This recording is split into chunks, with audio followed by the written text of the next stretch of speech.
Okay, so let me pick that up again. So my name is Bruce Agate. I'm president of the Eastern Neighborhoods Democratic Club, and I'd like to welcome you to our event. I'd like to welcome our event participants and you, our guests, to tonight's event. One note, this event is both being recorded and live streamed on Facebook. Before we get started, for those of you who are not members of the Eastern Neighborhoods Democratic Club, I wanted to share our mission. ENDC was established by residents of San Francisco's supervisory districts 3, 6, and 10 to organize voters and provide a discussion and education forum to address the most pressing issues facing the eastern neighborhoods of our city.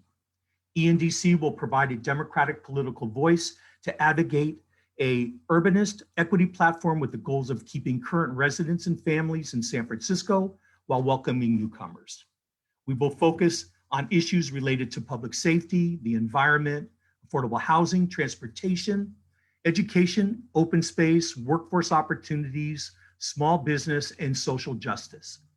And will endorse candidates and propositions which support the platform and values of the club. We organize at the intersection of community building and local politics. If you're not yet a member of ENDC, welcome. And please consider becoming a member to help us continue to bring you important programming and organizing opportunities. You can go to our membership page at our website, www.sfendc.com, and I'll also drop that in the chat box. In the wake of the George Floyd killing last May, we made a commitment to stand with our Black and African-American brothers and sisters. Our efforts are focused on education, and tonight we continue our series of events on social justice.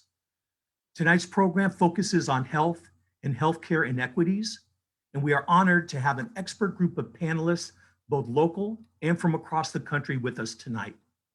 They will be introduced individually later in the program. However, I'd like to thank them for carving out the time to share their insights and perspectives with us tonight. And I'd also like to thank our working group who pulled this event together. Our ENDC board members, Vikram Iyer, Charlie Goss, Jade Olivia Patton, America Sanchez, Spencer Simonson, Ken Searing, and our honorary board member, Akil Bektemba. One last item, I'm gonna launch a poll right now and ask you to answer 2 quick questions, and it's anonymous, and we'll provide the results later in the program. So let me go ahead and launch that right now. And you should see it on your screen. Please go ahead and take 30 seconds or so. And if you can answer those questions for us, we would appreciate it.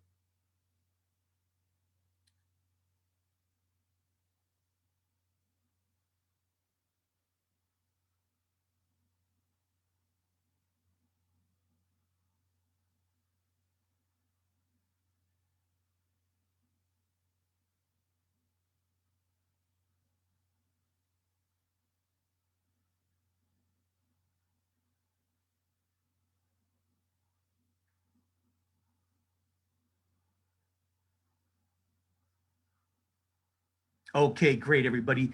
Thank you so much. I'm going to end the poll here. And without further ado, I'm going to introduce Spencer Simonson. He's our Director of Social Justice, who will kick off our program with an overview.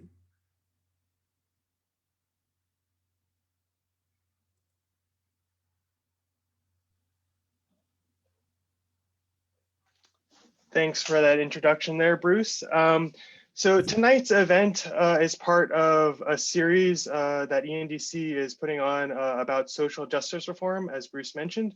We've had, the previous one was actually on police reform, and we've kind of put together this little infographic here for everyone to look at. I think when going into social justice reform, a lot of individuals don't understand that there's a lot of different pieces that kind of come together to form social justice and form what we need to be doing in order to allow certain groups to progress.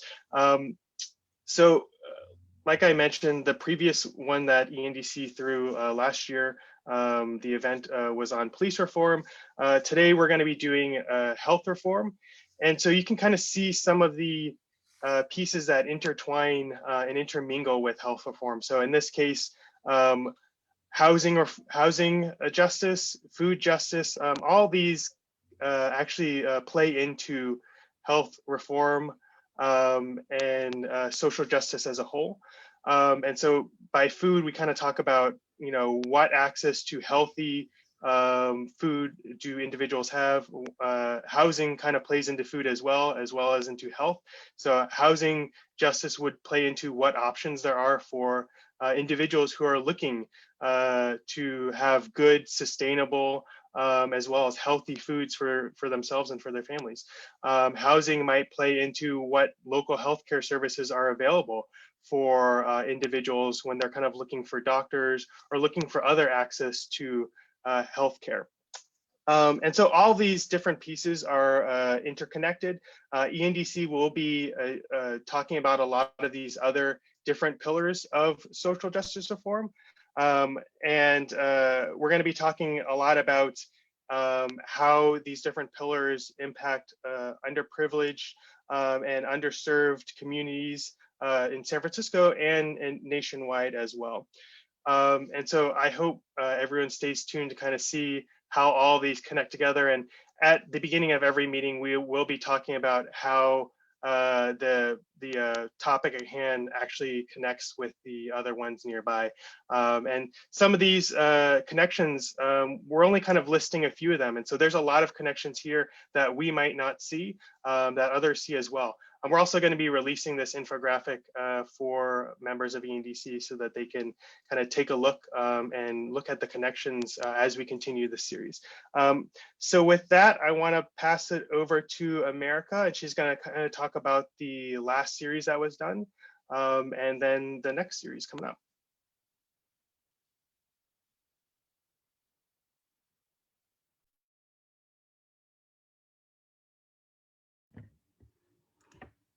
Thank you so much, Spencer. So hi, everyone. My name is America Sanchez, and I am the vice president of the club. And so my focus is policy and advocacy. So in August, and I'm going to go ahead and share my screen with all of you as well. I wanted to give you an update on some of the topics that were covered in our presentation last year. So in August of last year, we had our panel on police reform. And so here's a list of the panelists.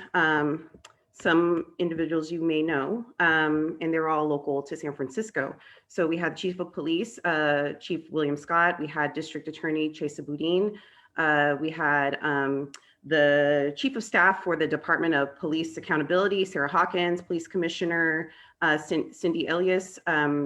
United plays as a community-based organization in San Francisco, and so we had a representative from there by the name of Rudy Corpus, and then we also had a community leader by the name of Yvette Brackett. So it was a pretty robust group to just really talk about the impact of police reform on community. And so from that discussion, and just in terms of updates, because a lot of things were happening at that time, and we want to make sure we circle back because there was a lot of questions about what will be done, how will it play out, how will defunding or reallocating resources, what would that look like? And so what I'm here to share with you today is really three major takeaways from that reform. So one thing that did come from police reform and the discussion is really a reinvestment in the Black and African American community. So I'll explain in detail how that is playing out and what initiatives have come through the city as a result of that commitment. There's also, the Department of Justice had a reform initiative. And so it was the task of the police department to really move in a way that is really mindful of harm that was done historically and try to really improve some of the things that have been, critiqued in terms of how the police. It's just really speaking to police reform. So just different types of police reform. And then there was also discussion and a rollout of a crisis response street team. And there's a few of them. So it's really a way to take away that kind of initial call to the police when there's things that can actually be de-escalated from, with mental health professionals, for example. So we're having this panel discussion now about health inequities, but, oftentimes people who are going through medical or mental crises, the police are called on them. And then, in some cases they're thrown in jail, and that's not really the best course of action for those individuals. So those are really the three major topics that I wanted to just follow up with and share with you, like what's been happening in San Francisco since we had this police reform discussion. So let's see. With regard to the reinvestment, let me go back. With regard to the reinvestment in San Francisco's Black and African American communities, there is a big initiative called the Dreamkeeper initiative. So you can see how much money is being invested in within these 2 years, 2021 and 21-22. The first 60 million is going to be allocated to the things that are listed here: youth development, art and culture, accountability and systems change, city employment pipelines, workforce training and development, guaranteed income, culturally affirming spaces, business entrepreneur support, health and wellness, housing, and homeownership. So you can see the amount of money that's allocated to each of those categories. So that is just showing how money had been reallocated from the police department to community. So then another key takeaway, this is the second one that was listed, is really the reform initiatives. And so you can see here in the middle that there was a total of 94 findings and 272 recommendations for the police department in terms of making reform. And so in terms of where we are with those recommendations, I should stop there. You can just kind of get a sense there that we're heading in the direction of a 93% completion rate. And so you can kind of see these are the topics of things that have been reduced: use of force, officer involved shootings, diverse recruiting, and then just kind of an inclusion plan as a whole. These are a sample of some of the things that have been completed. So things that have been substantially completed, things that are pending review, and things that are in progress. And so some of these things were faster fixes than others. Some things are going to be big institutional shifts. And so this is just an example of some of the things that were part of that reform. And then last but not least, crisis response street teams. These were citywide, led by the department, open 24 hours a day, 7 days a week, to intervene with people on the street experiencing substance abuse or mental health crisis. And so there's a total of 6 teams that were rolled out since March. And so these street teams have actually handled 199 calls for service. So it's a way to circumvent and actually get folks the help that they need. So those are a lot of shifts, a lot of changes that have been happening since our panel discussion. And so I just wanted to share that and give everyone an update since that last panel. So with that said, thank you for listening. And I want to go ahead and finally introduce our moderators for this live podcast. And so I have with us today Charlie Goss, who is our public safety director. And then we also have Jade Olivia Patton, who is our program director. And so they're going to be guiding the conversation today regarding inequities in health. Thanks, America. Thanks for introducing us. So I am going to share my screen as well.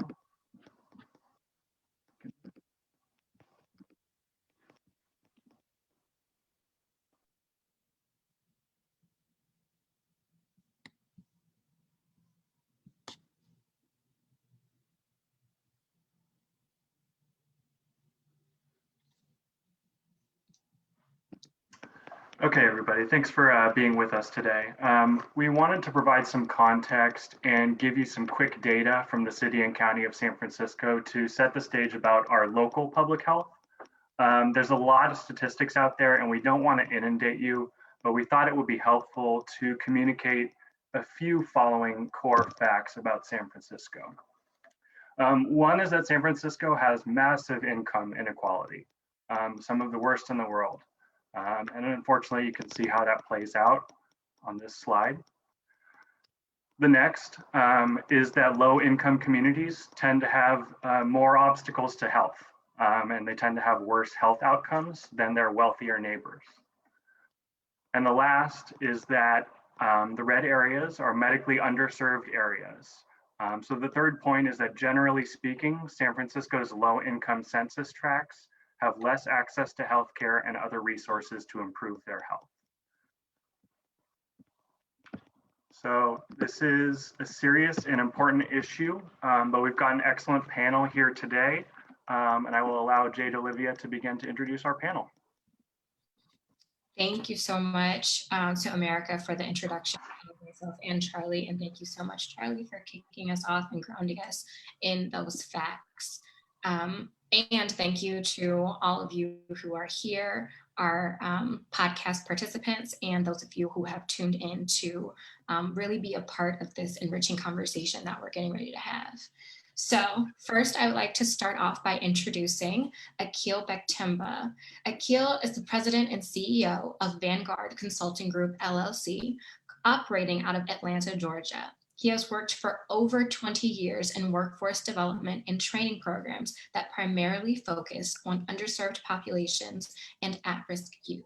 He is a Bay Area raised community activist and national youth advocate who has worked in all regions of the country. So we're talking East, West, South, and the Midwest, all over. And he also attended Laney College in Oakland and San Francisco State. I'd like to introduce Brittany Doyle. Brittany is a San Francisco native and the founder of Wise Health San Francisco, a public health consulting company that develops innovative community engagement models to advance health equity within underserved communities. Brittany has over 15 years of experience developing and leading health initiatives throughout San Francisco, St. Louis, and the state of Texas. Ms. Doyle's current work focuses on increasing access to COVID-19 testing and education, food security, sexual health education, and increasing advanced care planning in African American communities. Dr. Ebony Hayes. Dr. Hayes is a public health practitioner, researcher, consultant, and assistant professor. So talk about somebody who's doing quite a lot, as I know everyone is, but that was a mouthful. Her current work focuses on health services policy, health disparities in underserved communities, adolescent health, and religion and health research. And lastly, but certainly not least, I'd like to introduce Dr. Kim Rhodes. Dr. Kim Rhodes' background and scholarly work spans the full cancer continuum, including basic science research in cancer angiogenesis, clinical care as a colorectal surgeon, research on the quality of care and cancer disparities, training in health policy at Harvard, and as the inaugural Philip R. Lee Fellow in Health Policy at UC San Francisco. She's got formal training in organizing at the Center for Third World Organizing in Oakland and community-based research participation training from the University of California of the Pacific. Before returning to the faculty at UC San Francisco, Dr. Rhodes founded the Community Outreach and Education Program for the Stanford Cancer Institute. Dr. Rhodes views community engagement and institutional partnerships as substantive pathways to promote health equity. So we want to thank everyone for joining today. Absolutely. Thank you all for being here. So as we kick off this discussion, this live podcast, that we want to make sure we are talking about having a full conversation, a robust conversation. This is not just a panel. This is not your run-of-the-mill panel. This is a live podcast where we are really going to get into these topics and we're going to get into solutions. So as we all know, the COVID-19 pandemic has exposed the impact that poor access to healthcare services has had on low-income communities and minority communities throughout our nation, particularly here in San Francisco. The pandemic has disproportionately exacerbated inequities which have historically existed in our public health systems, causing the worsening of health conditions for these communities. So we wanted to navigate this discussion. We've got limited time here today, but we wanted to focus on the core problem, some best practices on how to address the problem, and then hopefully provide some action items for our collective audience to participate in and to help improve community health. All right, so we're just going to jump into it right now. My first question is addressed to all of our podcast participants, and we really would like to know, from your perspective, how does the U.S. healthcare system contribute to the poor health outcomes in low-income communities? And two-part, what is the biggest reason for this? And anyone can jump in whenever you're ready. Okay, I'll start. I would say with my experience working in the community, I worked throughout, San Francisco, the Bay Area, working in a lot of vulnerable communities. I see firsthand where the system is unable to meet the community where they're at. I see where the community has issues navigating the system. It was very prevalent throughout COVID, the need for technology, the inability to access, telehealth services. People weren't able to see their doctors, but a lot of things weren't taken into consideration where a lot of communities were not prepared for, emergency situations, even just regular life situations. There's issues just navigating the system, whether it's, getting to the doctor, if it's transportation, if it's the inability to get online to schedule an appointment, even accessing certain offices in the building can be hard for many people. But I don't see where the system, or just even in San Francisco, where the systems that we're dealing with here are, you're starting to see more changes and more things have popped up, and you've seen improvements over the past year specifically, but definitely in the past, I've been seeing an issue where, they're not coming to the community, weren't meeting the people where they were, it was always just an issue, just navigating, getting the resources, getting an understanding of, where they can access health, understanding, their diagnosis, just navigation has been a huge issue for what I've been seeing. I agree, Brittany. I'll chime in and really frame, I guess, my conversation more around the broader healthcare system. We have terrible connections within healthcare systems, regardless of what state you're in, regardless of what city you're in. And I think that, at the root of all of this is really that disjointedness that we see among the healthcare systems.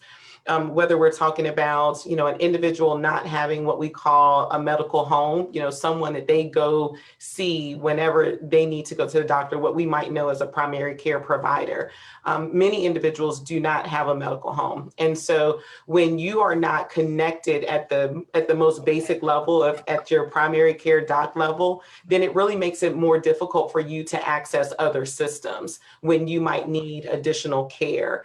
And, a lot of times our primary care practitioners are the ones who are taking the responsibility of educating community members about what resources exist and how they are able to use their health insurance benefits, if they're fortunate enough to have health insurance benefits, in the proper ways, and without it being a detriment to their family's finances.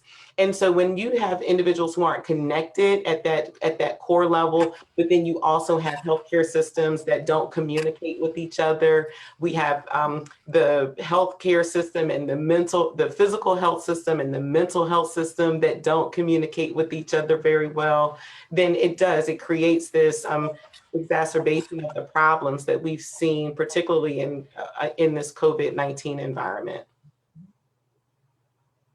Yeah, from my perspective, I'm very optimistic, obviously, that that there's been this kind of awakening that has happened over the last year, and a lot of that has come from going back to the police reform and going back to real issues of race in this country. I think being kind of brought to the forefront, but I think that to a certain degree, I mean, it all really boils down to social economic issues that are that plague these communities, and the fact that This is not necessarily not by design, right? That it is, that it was not an accident, it's not by coincidence, and it's actually something that that was created that way. And so, so to both of Brittany and Ebony's points, I think that, I think we had to recognize the historical foundation of why and where we are, and then, I think that's kind of the baseline for us to work from. Yeah, and just to kind of maybe tie all three of those comments together and speak to the historical baseline. I think the biggest issue is that healthcare is a business. And I think we look at healthcare and we want it to not be a business. We want it to be about compassion and comfort in a time of vulnerability. But the reality is a patient admitted to the hospital with insurance is money for the hospital.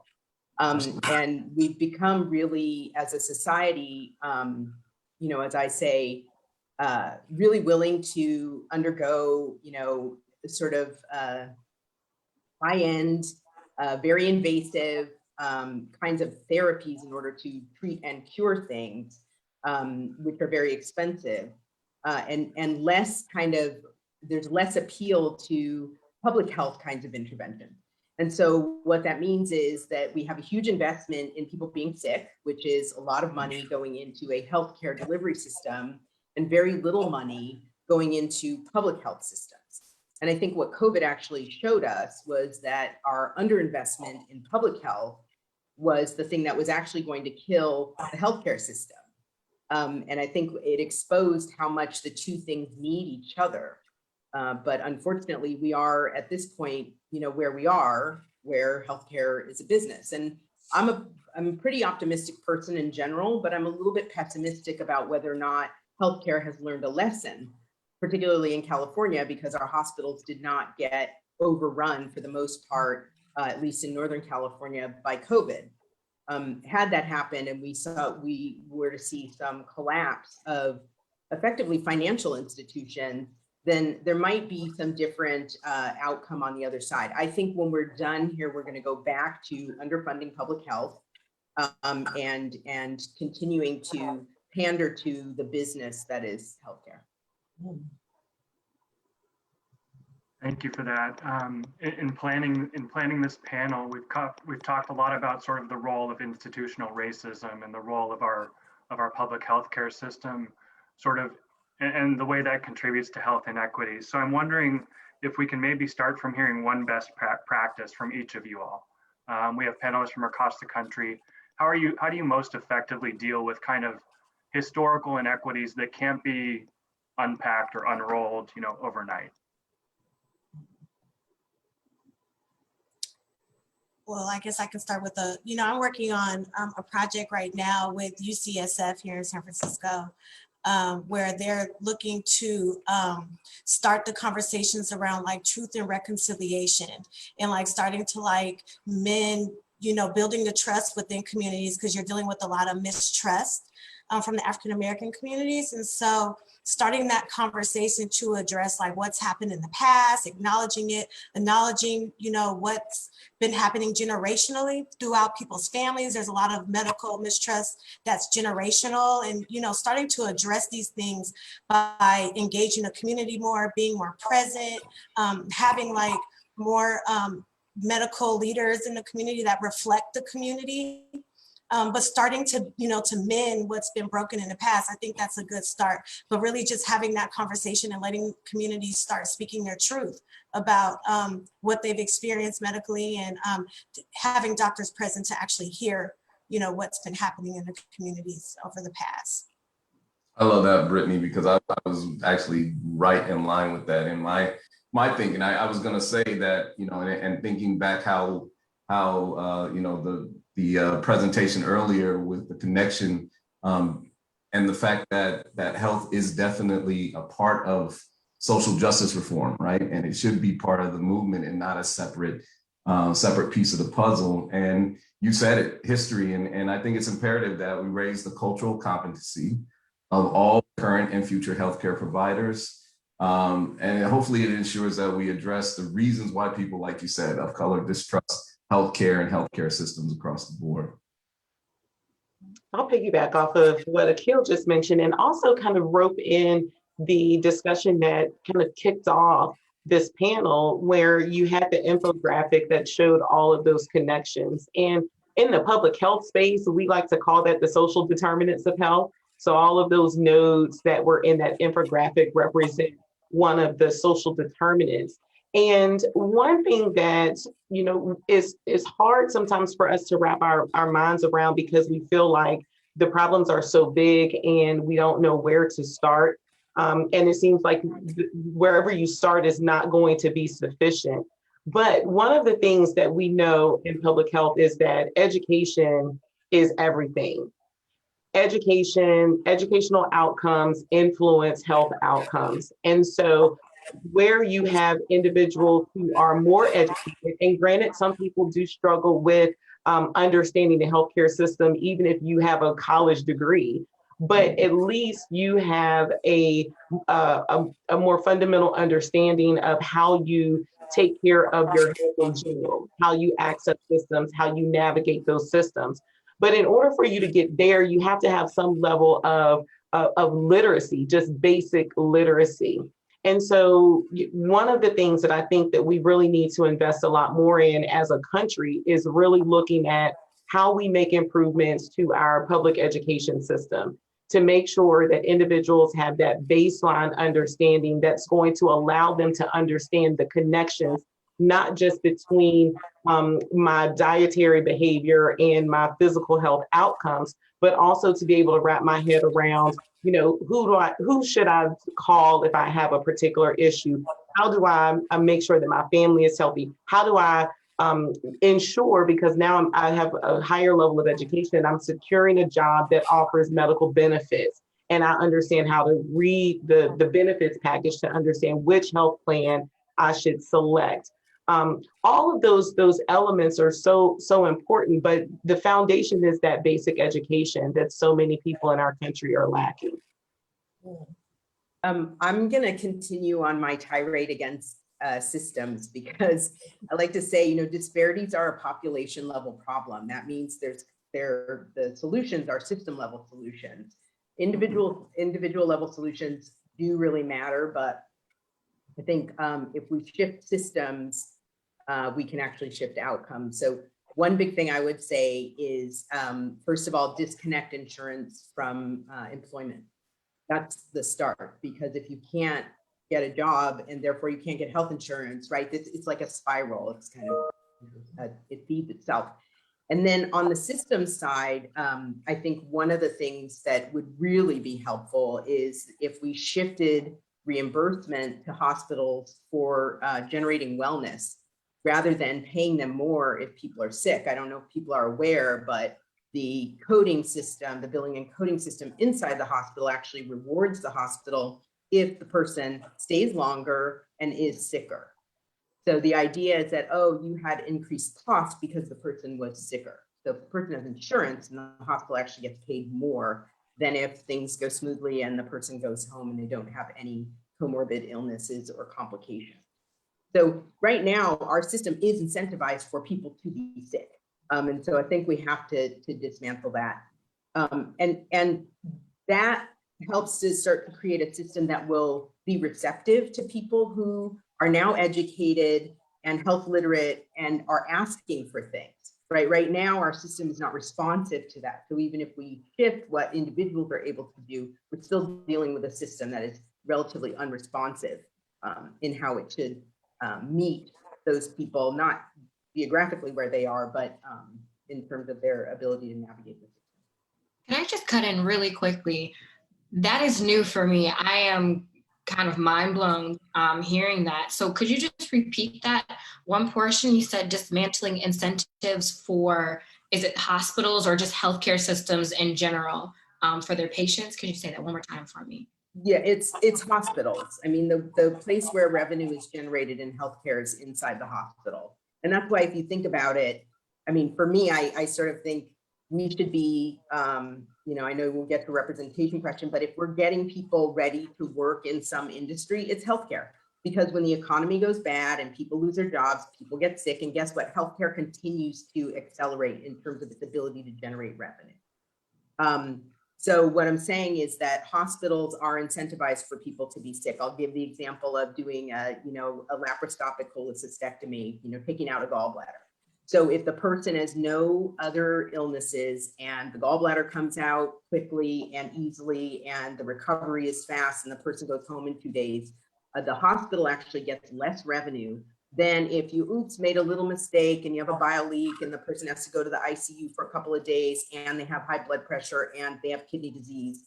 Then the hospital actually makes more money because the patient is sicker and because they stayed longer and because they had complications. And that's baked into the billing system in this country. It's called the DRG system.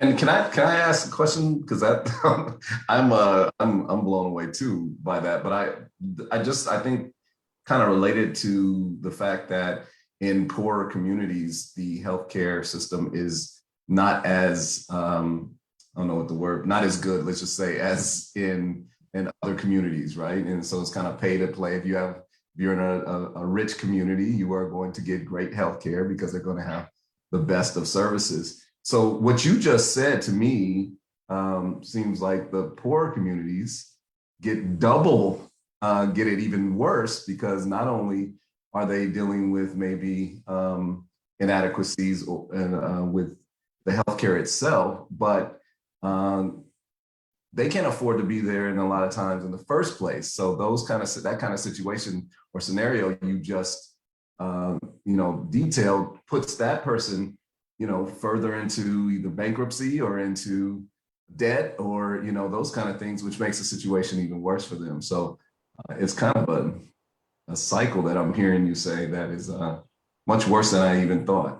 Well, thanks. Absolutely. And not just with the poor communities, but also in rural communities and frontier communities Yes. as well, where you may have a hospital in your community, but maybe it's a critical access hospital that doesn't have the resources that it needs. And during COVID, we saw where a lot of the hospitals in rural communities did not have the equipment that was necessary in order to provide the type of care that was needed by COVID patients.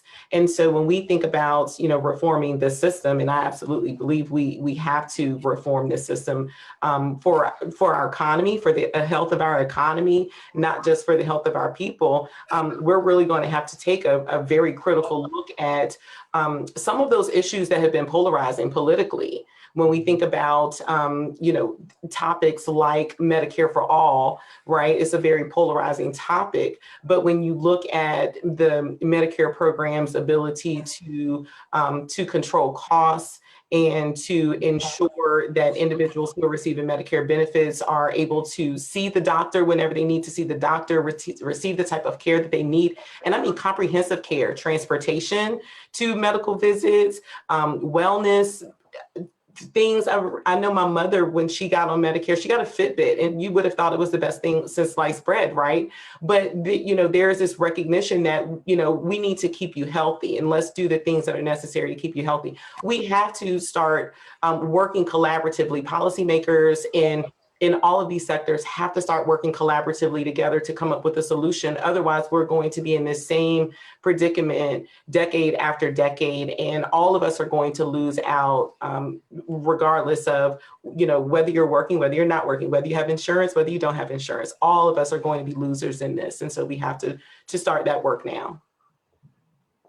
I really appreciate all that you all have contributed, especially, just up until this point, I'm over here taking notes for myself. So some of the things I just want to go over really quick before we get into our next question is we talked about social determinants and literacy being a huge factor, in addition to the public education system and what improvements need to be made there, because as Ebony pointed out, there are folks who have, college degrees who still are trying to figure out the way to navigate the public healthcare system. So two solutions that were pointed out. Kim gave us disconnecting insurance from employment. So we're talking about a systematic approach and how huge that is from a macro level and how that affects really each and every one of us, in addition to dismantling, make sure I get this right, dismantling incentives for hospitals, which is also called DRG. In the health practitioner community, for those of you who know, what that means specifically. Those things I've just not heard of, and I think are huge in moving the dial, moving the needle.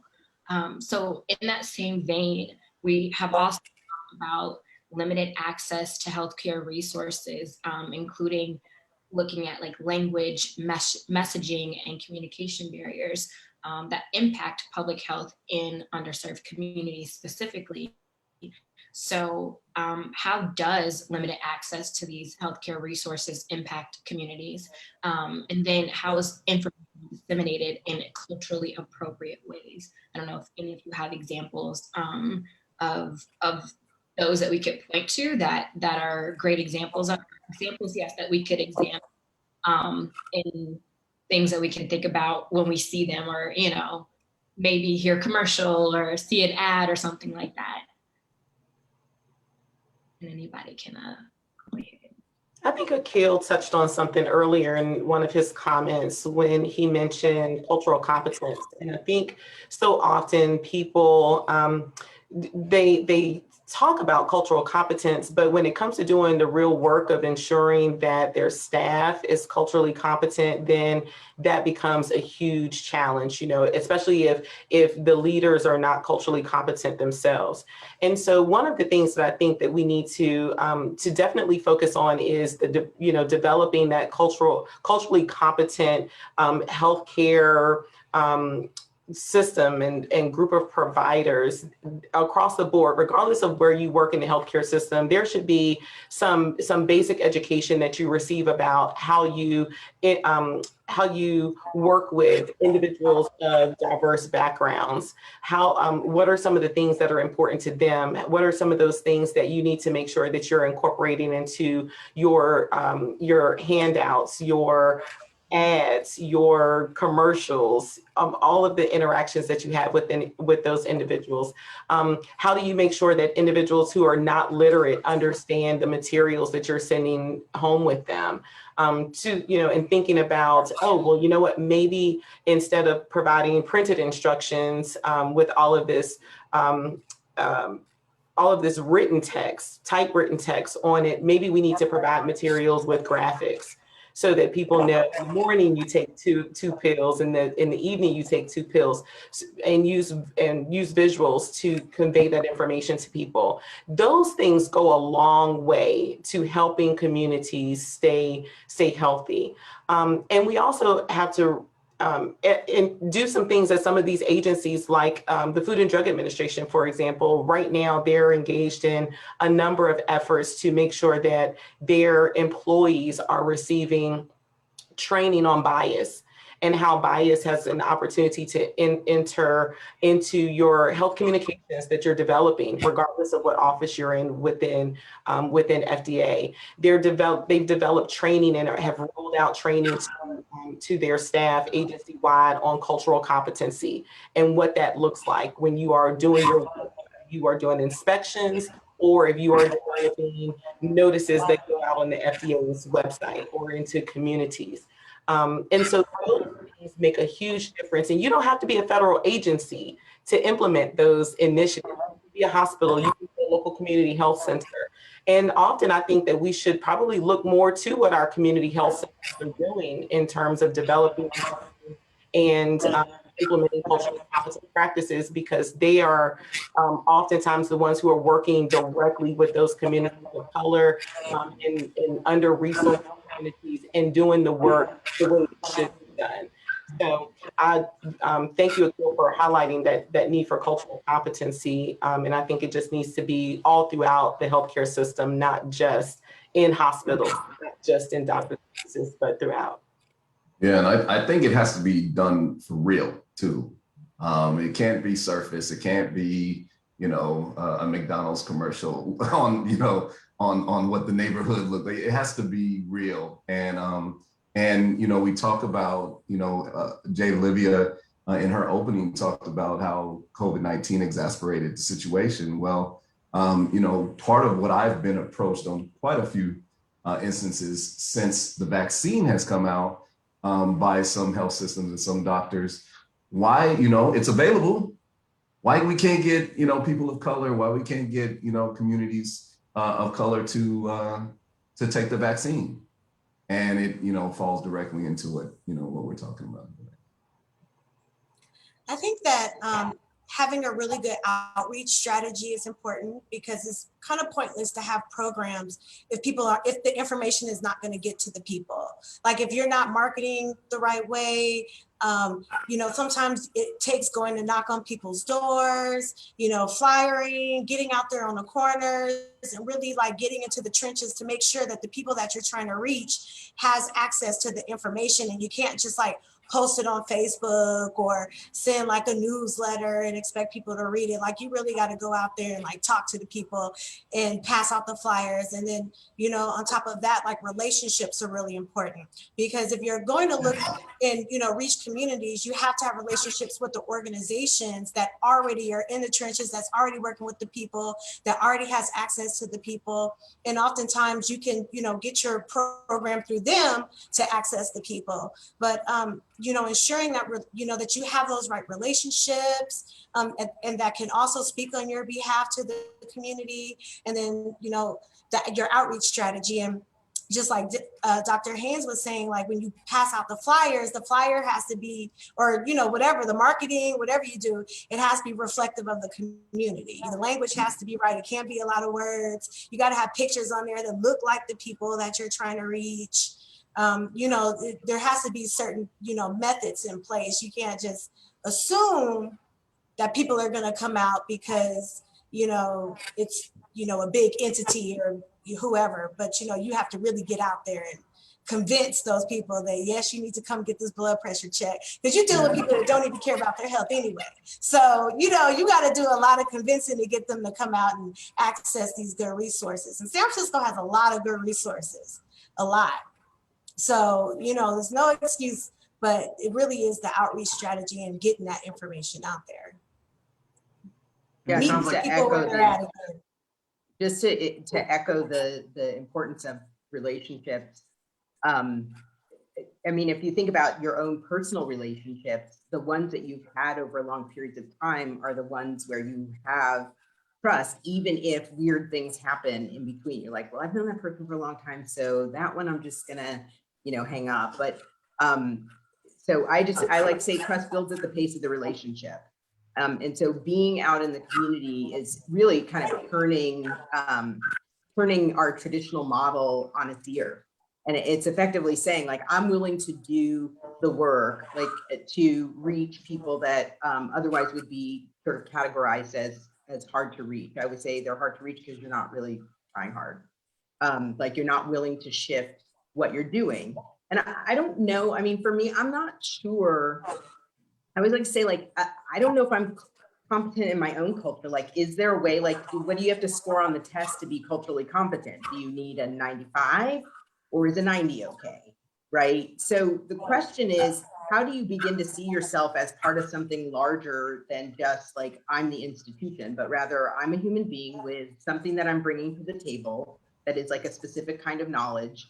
And I'm looking to the community in a way of reaching out, because I expect that there are some assets there that I'm going to find, that the community is going to inform how I do what I do and how I can potentially be effective. And I think that comes through relationship. So that first interaction may not be, getting the blood pressure. It may simply be like, do you need access to information? What information do you need access to? In our Office of Community Engagement for Cancer, yeah, we're cancer focused, but when COVID hit, the community was like, we want COVID information. So we pivoted to COVID because that's what was being asked of us. And so that's a way to start to establish a commitment to say, I'm actually just here for you. I'm not here for you to join a study or a trial or to count you as how diverse my patient population is. I'm literally just here. And that building of the relationship, I think, is where you're then on the other side of that going to have more trust. Mm-hmm. I think there's a workforce development component that needs to also factor into this conversation as well. A lot of times, you know, we see where when your organization has people who look like me or look like the people who are being served at the forefront, or, you know, the ones who are giving information or greeting people when they come in, or being the provider that the individual sees, then those individuals have, you know, that concordance there where they, you know, respect what that person is telling them. They better understand it. They feel more comfortable asking questions when questions need to be asked. And so, you know, there is a huge opportunity too, to make sure that our organizations are doing what they can to hire diverse individuals and create a pipeline of individuals to move into these roles, whether that's through apprenticeship programs, or if that's through work job training programs, or, you know, any number of other workforce development tools that exist out there to make sure that we're building that pipeline, not just that pipeline of healthcare providers, but also that pipeline of diverse healthcare providers that are able to, you know, stack their training and credentials, you know, so that they can progress up the ladder in these organizations. It makes a difference, and we need to have those conversations as well.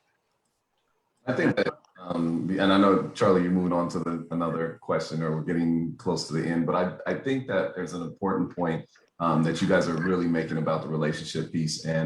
And I think that is, I thought it was funny, Kim, you said about, or Dr. Rhodes, you said about, you know, what does my score have to be, you know, labeled as cultural competent?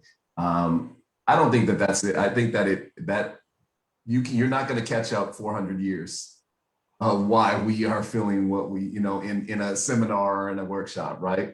I think it's connecting. So that point that you guys are making about relationships, it's about connecting to people who do know. And then, you know, and then connecting to those folks in the community. You don't go into a community, you know, without touching base or checking in, you know, in certain street terms, you know, tapping in with who's running that community, right? Whether it be, you know, on every level. And so, you know, to impact the people that we want to impact, I think that's, you know, I just wanted to hammer home for anybody that's really the key right there. Thank you, Akil. No, it sounds like, you know, community partnerships have a major role in public health. It sounds like cultural competency, you know, has a major role in public health. We've talked a little bit about bias in public health. And then a few of you recently mentioned representation and having representation in the medical field. And these are all kind of just important aspects of making sure different communities get served in a way that's appropriate. We're running a little bit low on time today. I'm wondering if you can provide, what is the most effective way that the city that you're operating in, or the cities in general, can support underserved communities? Is it through public-private partnerships? Is it through nonprofit organizations? Is it through really getting out in the community and doing the work? What's kind of the most effective way in your eyes?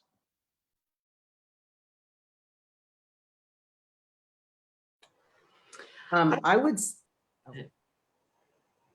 I am always advocating for an investment in people, and I think it's great to invest in community-based organizations, but I think it's also important to do the upfront investment, which is to build infrastructure. But I think we often instead invest in technology.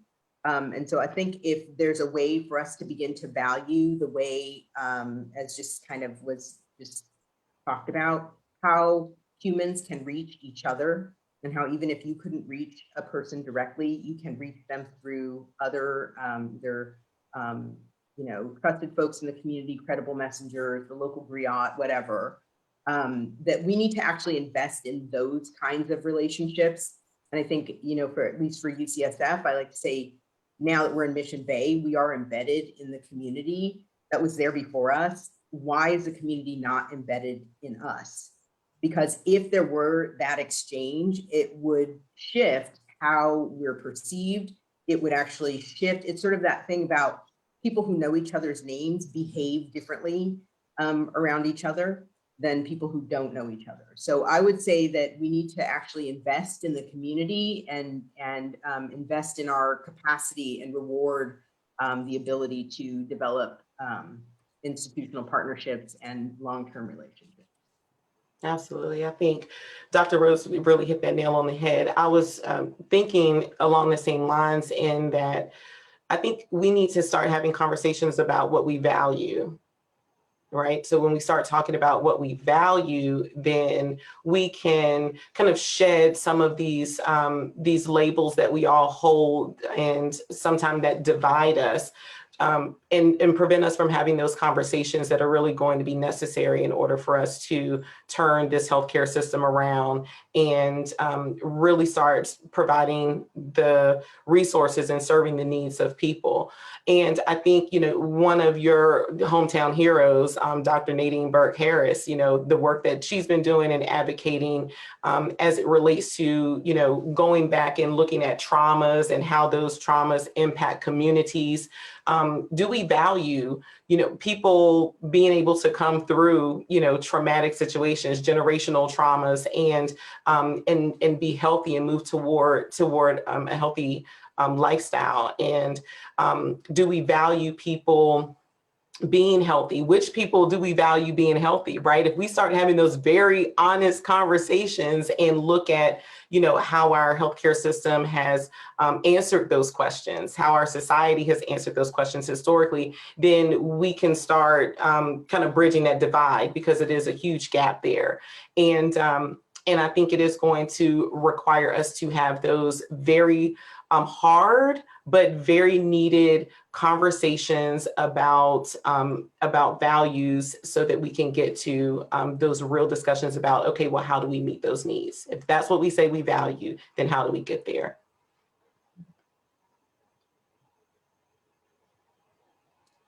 I would say, I think I just want to reiterate the importance of being able to meet people where they're at. I'm really big on, having a solid community engagement strategy, an outreach strategy, and like really focusing on meeting people and making sure that, we're taking a culturally relevant approach, making sure that the events are place-based and they're basically where the people are at, and not expecting for people to come to, where you are for the health resources and the health services. And then once again, just the importance of building relationships. Like, there's no way that, you can really make an impact in the community without, having solid relationships in that community. It's just not going to happen. Yeah, and I would just add to that, gotta close the gap between activism. And you guys are talking about hitting the ground, obviously, in grassroots work, and making sure we're hitting the community, but making sure that level of activism hits policy. And, you guys talked about systematic changes and education and all these things. But, too often I see, and not just, and pretty much across the country, that there's so much work being done on the ground, and it doesn't impact policy. And so if that doesn't happen, then, we're shouting and screaming and we're not getting done what needs to get done in order to really make the change going forward. So. This is so wonderful. This is more amazing than I thought it was going to be. Like, I had very high expectations. It has entirely surpassed that. So thank you all. So really quickly, I'm going to go over the last couple of points and summarize them very quickly as we are getting ready to wrap up. And also one of our Q&A's questions that popped up that we want to get a quick answer, which I think is going to be a resounding answer from the conversation that we've had. The question is, should we hire more people of diverse backgrounds to help bridge that communication gap? I see like a bunch of head nods. Yes. Yes, absolutely. So thank you for that question. And diversity in every sense of the word, every sense, not just ethnic diversity, but every sense of the word diversity. Yes. I love it. Absolutely. I entirely agree with it. I'm not the expert, but yes, thank you for underlining that for us as well. And I saw a bunch of head nods for that also. So really quickly, we talked about implementing cultural competency, especially within leadership. We also touched on considering graphics and visuals when we're talking about solutions here, because this was a huge part of addressing the problems and talking about what we can do to make an impact. So from a broader standpoint is, yes, considering graphics and visuals as opposed to text heavy materials, and being sensitive to those who are not as literate, or they're literacy challenges, I should say, right? We also talked about outreach strategies and developing actual real relationships with people and showing up in person on the ground in communities. Trust builds at the pace of the relationship. I love that quote. And investing in people, which means building an infrastructure through relationships. Again, we keep hearing relationships. It is a common thread throughout this entire discussion. And then also having honest conversations about what and whom we value. That is also huge. So I hear just a lot of the common things that are happening here. We're talking about trust, we're talking about relationships, we're talking about messaging and communications, and honesty. And then also, again, culturally relevant approach for health resources and services. So with all of that amazing information and a great conversation, we just want to first kick it to Bruce to help us come to a close with sharing the results of our 2 poll questions that happened at the beginning of our time together. So, have you ever felt like you've had difficulty accessing resources to improve or maintain your health? We have 47% saying yes and 53% saying no. So we're kind of split on that. Some folks can understand, some folks, you know, I can't. And unfortunately, that's not, of course, from this conversation, what we've heard happens with a lot of communities. A lot of people do face difficulty accessing resources to improve or maintain their health. And then second, did the COVID-19 pandemic increase your awareness about unequal access to public health resources? Pretty much a resounding yes. And those who said I had not previously thought about public health equity, we really, really hope that this conversation has added a lot of value and thought behind that, and exposed some of those things that maybe you hadn't thought about. And again, thank you all so much for being here. So now I will turn it over to Bruce. Great. Jade, Olivia, and Charlie, thanks for moderating, and for our panelists, Akil, Brittany, Dr. Haynes, and Dr. Rhodes. Thank you so much. You know, Jade, Olivia, you mentioned a couple times, you said, wow, wow, wow. I was amplified that 10 times on my end, because there were so many things that I wasn't aware of. And thank you so much for sharing everything. I did want to just launch one quick poll for those of you who are still with us.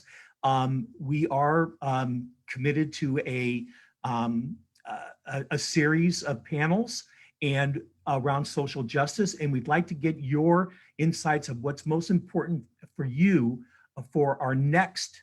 So I'm going to launch this poll real quickly. If you can take 30 seconds and just let us know your thoughts, you will help us kind of format our future programs. So please just launch it there.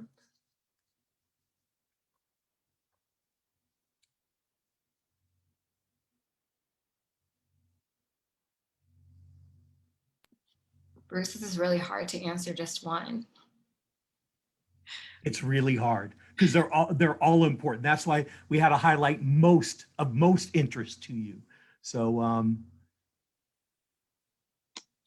and knowing that we'll get to the majority of these, or find some way to talk about the interconnectivity of all of them, even if we to do a specific podcast on each of them.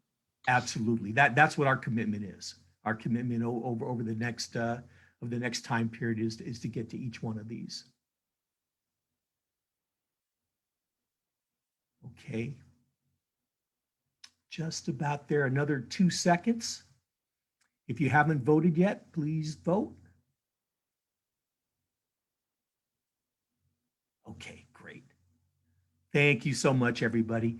And I would like to close out just right now again to our panel of experts. You all are fantastic, and thank you so much. Just a couple of quick notes on our upcoming programming. Our next program is Friday night, June 25th, when we will be showing the movie Chinatown Rising. And prior to the screening, Assembly Member David Chu will be interviewing the filmmaker. So it's gonna be at Cameron House in Chinatown, and about 8 p.m. So there'll be more information coming out on that. And then in August, we have an Environmental Day of Service being planned out in the Bayview. So we're pulling that together right now, and hope that you can all join us for that. So more information coming. Again, if you're not a member of Eastern Neighborhoods Democratic Club, we'd love you to be a member. Again, just go into our website, which is it's www.sfendc.com. Click on the membership page and please become a member. And if you'd like to be involved more in our programming and community and political organizing, please just send me an email at president@sfendc.com. And we'd love to have you join us. So again, thank you, everybody. Thanks to all the panelists. Thanks to the moderators. Thanks for everybody participating. Thank you to our guests, and have a wonderful evening. Good night, everybody. Good night, everyone. Yeah, everybody.